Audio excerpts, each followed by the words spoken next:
Já estamos de volta com o NETV e o SNTV, especialíssimo hoje, hein, Gilmar Carvalho? Bomba bombástica. Bombástica mesmo. Meu amigo, eu estive no Ministério Público sexta-feira e teve de promotor que veio me cumprimentar e ao me cumprimentar dizia bem assim: bom dia, boa tarde, boa noite. Bom dia, boa tarde, boa noite, que exatamente, né? O que nós dizemos Pegou. Aqui. Pegou, graças a Deus. Mas é bomba bombástica. Um dos nomes mais importantes da política de Sergipe não pode ser candidato na minha avaliação desse ano. E vamos falar daqui a pouquinho com o nome, daqui a pouco. Daqui a pouquinho. Vamos falar também, vocês se lembram do escândalo na Fundação Hospitalar? Escândalo que ficou mal contado, ninguém disse nada, para ser sincero, que foi a questão do diretor financeiro. Pois exatamente. O ex-diretor financeiro da Fundação Hospitalar já está de cargo novo, Gilmar. Já arranjaram um cargo novo para ele? Já está de cargo novo, já está atuando com muita educação. Daqui a pouco a gente Muito fala. bem, olha, vamos dizer daqui a pouco porque, na minha modesta avaliação, do ponto de vista legal, José Carlos Machado não pode disputar a eleição deste ano. Daqui a pouquinho a gente diz por quê. Com certeza. Vamos falar aqui também sobre as mudanças na área da saúde da Prefeitura de Aracaju. Gilmar Carvalho deu a informação quentíssima no rádio esta semana. Exatamente, que a doutora Joélia ela foi convidada, ela é secretária de Saúde do Estado, para assumir o comando da saúde pública na Prefeitura de Aracaju. Aí a pessoa pode dizer, não é possível, ela comanda a saúde no Estado, vai deixar no Estado para ser da Prefeitura. Só se ela não quiser, porque ela sabe que no Estado ela não vai ficar. Está com os dias contados, né? Exatamente, já há algum tempo. E olha que eu são dei dias que vão se eternizando, é um negócio impressionante. Eu dei a informação, o PT apresentou um nome, mas as coisas acabaram... E agora que Jacques vai ter que dar uma desculpa à opinião pública, né? Porque a auditoria feita pelo Tribunal de Contas do Estado, por determinação do conselheiro Clóvis Barbosa, aquilo ali é um escândalo. Inclusive, na própria saúde, 90% do dinheiro à disposição da saúde só serve para pagamento de pessoal. A culpa era a secretária. É verdade. E olha, que é um orçamento de 1 bilhão e 100 milhões de reais. É um dos maiores orçamentos do Estado. Aí 90% só para pagamento de pessoal. Que pessoal é esse? A coisa ficou muito difícil, de difícil explicação. O governo saiu com uma nota dizendo que vai se ajustar agora, que quer saber, primeiro por parte do conselheiro, quais são efetivamente as irregularidades. Né? Se o governo não sabe, né? Você toma conta da sua casa ou não toma, hein, governador? O governo toma ou não toma conta da casa? Que história é essa? Aí eu perguntei ao conselheiro, sim, mas haverá punição? O conselheiro não quis se antecipar, mas eu não abro mão de que haja punição para os culpados. E mais, você que nos assiste agora no NETV e SNTV, eu estou precisando da sua ajuda, enquanto parlamentar, para você me ajudar exatamente sobre os escândalos da Fundação Hospitalar de Saúde. Há um requerimento nosso lá na Assembleia, a liderança do governo já disse que vai ajudar na aprovação, que é convocando a direção da Fundação Hospitalar de Saúde para explicar como ela, a fundação, foi construída no atual governo, implementada no atual governo, criada no atual governo e já tem uma dívida de mais de 200 milhões de reais. Na minha opinião, roubaram o dinheiro da fundação. Agora quem? Eu vou chegar lá. Bem, por falar em fundação, já que você puxou o assunto da fundação, vamos à informação que chegou, informação quente. Quentíssima. Pois não. Diz que quem tem padrinho não morre pagão. Se for um bom padrinho, né? Exatamente. E nós tivemos a informação esta semana, que o ex-diretor financeiro da Fundação Hospitalar de Saúde, o André Marques, agora está prestando assessoria na Secretaria de Estado da Educação.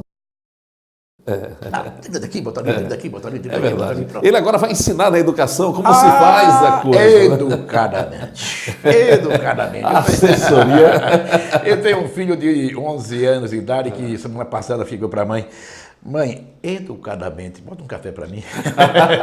Então agora é com o André. E depois que ele fez a coisa certa na Fundação Hospitalar, vai ensinar a turma da educação a fazer a coisa certa. Veja que ele saiu por problemas de saúde. Não foi saúde financeira. Foi estresse.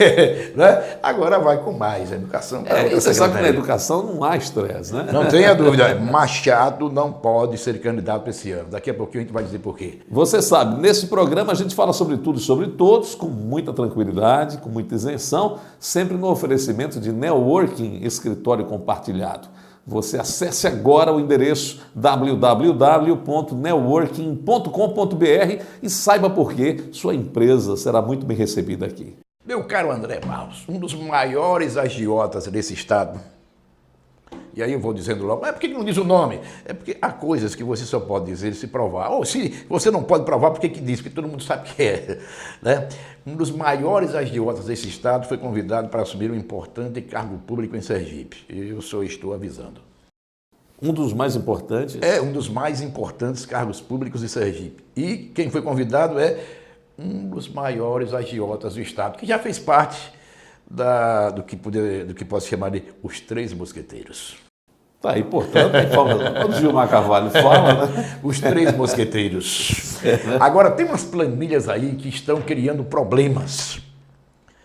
Anotem, a Polícia Federal já deve ter esse documento, porque cidadão, rapaz, bem organizadozinho, Paulo Roberto Costa, anotava tudo, o senhor refinaria. Se ele anotou tudo em relação às refinarias que ele pretendia ajudar a construir, incluindo a de Sergipe, aí tem muita gente que vai sofrer. Você acha que vai causar arrepio em cabeça de careca, não acho, né? Eu tenho certeza absoluta. Aí, arrepio em cabeça de careca, quando é careca, eu sei bem do que eu estou falando.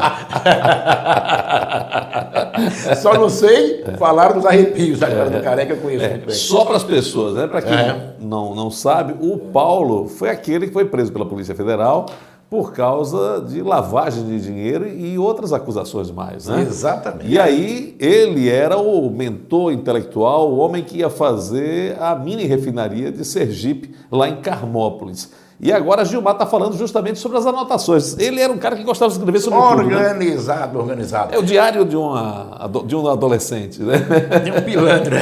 Agora, olha, há algo... Veja bem, porque nós estamos vendo uma situação agora em que todo mundo fala nas alianças. Certo. Perceba que todo esse processo de construção de alianças políticas esse ano está sendo feito primeiro em Brasília, por causa das eleições presidenciais. O pessoal está ficando mais tempo em Brasília do que aqui em Sergipe. É verdade. Não é? Agora, tem algo que quem precisa ou entende que precisa de uma candidatura do senador Valadares para que tenhamos uma eleição no segundo turno, porque se não for assim, vai haver um enfrentamento apenas entre Eduardo Amorim e Jackson Barreto. Porque os outros, com todo respeito, bom, se construindo as alianças forem com muita sede ao pote, ao ponto de Valadares sentir-se isolado, aí nós não teremos segundo turno não, viu? Porque aí nós não teremos candidatura dele. Você acha que Valadares... Façam as alianças, mas deixa um negocinho aqui para Valadares. Quando ele negocinho, deixa um partido aqui para Valadares. Por exemplo, a conversa de Jackson com Valadares na semana passada, muita gente esperou um avanço pró-Jackson Barreto, mas o que a gente ficou sabendo depois é que o café não foi aquele café quente, foi café frio, né? Café frio. Mas lhe digo, viu, uma parte do PSB gostaria que Valadares continuasse com Jackson. Já Valadares, ele diz não publicamente, mas ele está magoadíssimo com o processo que Jackson deflagrou de tentar convencer João Alves a participar então com o DEM da sua chapa, ou seja, com um candidato na sua chapa majoritária, preterindo e humilhando publicamente o PSB. É muito difícil que Valadares volte então aos braços do governo do estado, mas... não tentem isolar muito Valadares não, porque isolado, aí ele vai ter que tomar outro tipo de decisão. Bem, eu estive com o senador Valadares há alguns dias e ele disse, você costuma dizer que campanha é uma coisa cara, que dificilmente eu vou ser candidato porque campanha é cara. Agora, minhas campanhas sempre foram baratas, viu, André? Mas eu volto a afirmar, o senador Antônio Carlos Valadares já teve umas decepções com campanhas, sentiu no bolso, esse é o termo correto, o custo de uma campanha, e eu posso afirmar que é muito complicado para ele encarar sozinho uma campanha. É isso que você está falando. É verdade, por isso que eu estou dizendo, se o deixar isolado, aí traz todo mundo para um grupo só, ou leva todo mundo então para uma candidatura só, e deixar Valadares isolado, é evidente que ele vai ter um argumento forte com o Eduardo Campos. Certo. Ele vai dizer, eu preciso reeleger o meu filho. Eu não posso ser candidato para ser humilhado nas urnas por falta de uma aliança. Ou seja, se deixarem o PSB sozinho, ou com o PPS, só com o PPS, podem ter certeza absoluta que a cangaia vai voar. Mas Machado não pode ser candidato, hein? Machado, sinceramente, os comentários na cidade não contam. Machado não João pode ser viajou, candidato. levou a tiracolo Exatamente, o vice. José Carlos Machado. E aí, por que ele não pode, na sua visão? Não pode, primeiro porque Machado pode até dizer, quando voltar, que não está em viagem oficial. Mas todo mundo sabe que ele está em viagem oficial. Os jornais todos estão publicando, e é verdade, que ele, José Carlos Machado, viajou com João Alves para não assumir o comando da prefeitura, mas viajou, ou seja, num evento oficial. Ou seja, ele está com João Alves na Colômbia na condição de vice-prefeito. E ele, como vice-prefeito, está exercendo o cargo. É uma situação E ele delicada. não pode, ele está achando o seguinte, quem orientou de forma errada. Estou dizendo assim com clareza e sem medo de estar errando. Ele tinha que viajar para outro lugar, né? Né? Mas numa viagem oficial ele está exercendo o cargo de vice-prefeito, ou seja, exercendo o cargo fora dos prazos definidos pela legislação eleitoral, ele não vai poder ser candidato. E se botar a cara fora, ele vai ter que enfrentar o processo da Procuradoria Regional Eleitoral com grandes chances de perder a condição de assumir se for eleito. É verdade. Ele podia até ter viajado, mas viajado por conta própria, pagando do próprio bolso. Mas como é que ele está viajando para a Colômbia, numa viagem que João Alves faz oficialmente, pagando do próprio bolso? É verdade. Porque o evento é oficial. E os ouvintes não param de mandar o WhatsApp. Um deles disse que essa viagem de João e Machado juntos à Colômbia Sim. é para ver se arranja algum projeto que faça a cabeça dos aracajuanos. A maldade com os colombianos. Não, aí seria melhor ir para o país em Burrica, né? O Uruguai, né? Porque pelo menos lá está liberado. Tá liberado. Agora, eu vou voltar a dizer aqui, preste bem atenção. A legislação eleitoral impede que o vice-prefeito José Carlos Machado ele assuma o comando da prefeitura nos 6 meses anteriores à eleição, se ele quiser ser candidato a mandato eletivo esse ano. Ele já disse que será candidato. Não sabe se é deputado federal, deputado estadual, enfim. Aí ele participa de uma viagem que é oficial, uma viagem que não é para descanso, uma viagem do prefeito João Alves, e é uma viagem que o prefeito vai discutir mobilidade urbana, conhecer projetos de mobilidade urbana em Bogotá, na Colômbia, vai discutir segurança em Medellín, também na Colômbia, naturalmente visando o trabalho da Guarda Municipal, mas mesmo que Machado, ao voltar, diga que tudo estava sendo pago por ele, ou seja, a parte dele, a viagem é oficial. E ele está participando da viagem oficial. Nada contra, nem vontade dele não ser candidato. A minha avaliação é que ele vai passar por um processo rigoroso, duro, quando registrar a candidatura da Procuradoria Regional Eleitoral e com enormes chances de não assumir o mandato se ele for eleito. É uma situação extremamente delicada essa do vice-prefeito. Como você mesmo disse, quem orientou muito mal. Muito Juridicamente, mal. isso aí... Muito mal. Essa orientação está errada. Ele está exercendo o cargo de vice-prefeito. A viagem é oficial. Ele não assumiu o comando da prefeitura, não importa. Ele está numa viagem oficial. Mesmo que ao voltar ele diga de joelhos que estava lá, mas estava na condição de cidadão e não de vice-prefeito, aí não tem como justificar para a Justiça Eleitoral. Inclusive, muita gente reclamando dessa postura de Machado, porque as pessoas votaram em João Alves e Machado. E o presidente da Câmara nada contra Vinícius Porto, muito pelo contrário, mas o comentário geral é que Vinícius Porto é muito jovem, muito imaturo ainda para assumir uma administração que está aí precisando de um reforço de gestão, né? Exatamente, embora seja um direito de Machado fazer isso, eu não tenho nada contra. Agora, ele está fazendo ferindo a legislação, repetindo pela enésima vez, ao participar dessa viagem oficial, porque oficialmente ele está exercendo o cargo de vice-prefeito. Vai dar o que falar, viu, Gilmar? E vai dar também o que falar, não apenas falar, mas também vai dar processo judicial que só pode ser movido a partir do momento que ele registrar a candidatura, se ela que for. Tá ok? Certíssimo. Eu não sei se está certo. Vamos aguardar, se né? tiver certo, não, certíssimo que alguém vai pegar. Ei, não, esse alguém, eu estou dizendo logo, vai ser a Procuradoria Regional Eleitoral. Porque processo da Procuradoria não quer dizer que a pessoa vai perder. Porque a Procuradoria é exercida por humanos. Né? Os humanos se equivocam, eu me engano, você se engana, enfim. Mas nesse caso, não veio saída para Machado. Você falou da Procuradoria Regional Eleitoral, tenho recebido diversas cobranças no rádio. O pessoal está dizendo que a Procuradoria está meio devagar, porque a campanha está deflagrada nas ruas da cidade e eles Os não meios estão de fazendo comunicação estão nada. muito abertos. Os meios de comunicação estão aí abertos, estão fazendo campanha. Agora, antes de terminar essa minha participação, eu quero lançar um desafio aqui.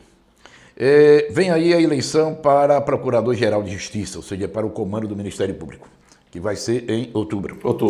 Provavelmente teremos o doutor Ejaniro Jonas como candidato de oposição ao procurador atual, que não pode ser candidato à reeleição, que deve ser o candidato de Rochadel, é?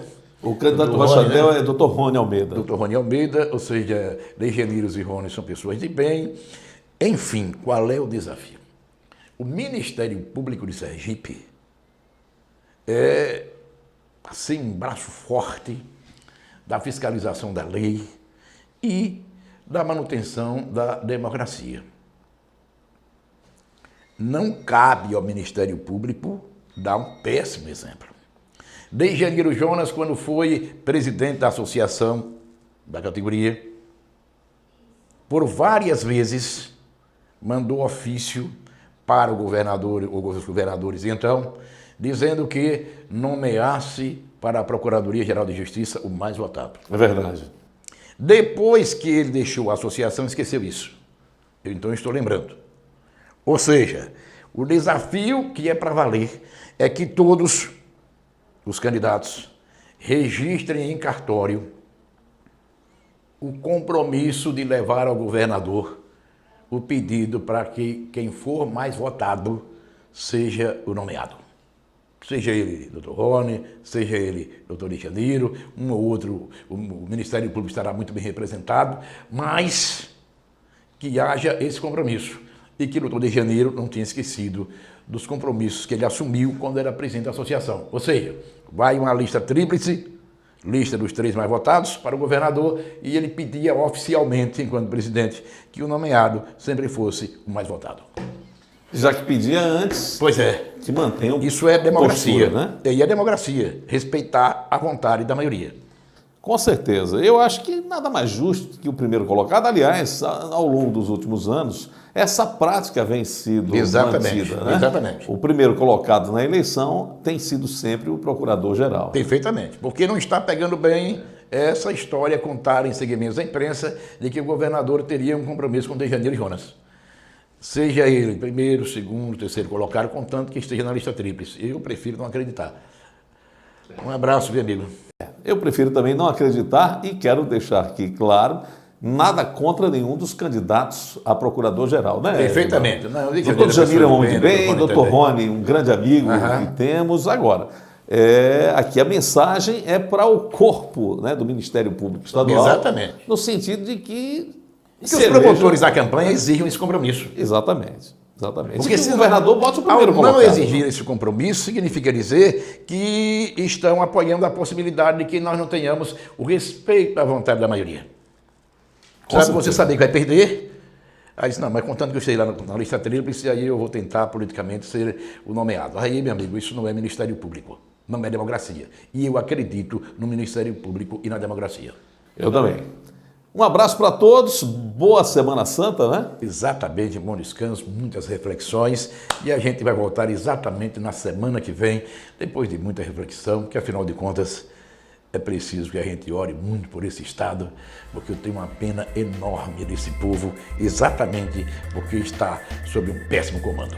E nada como a Páscoa, né? Um momento para renascer, para refletir as coisas da nossa vida, porque tudo é passageiro, né? E a gente tem que ter essa consciência. Inclusive, principalmente, os homens públicos têm que ter essa consciência. Que as coisas passam, são efêmeras, passageiras, e eles precisam zelar pelos cargos que ocupam hoje, fazendo bem, para que no futuro sejam lembrados da melhor maneira possível. Um abraço para todos, até a próxima semana.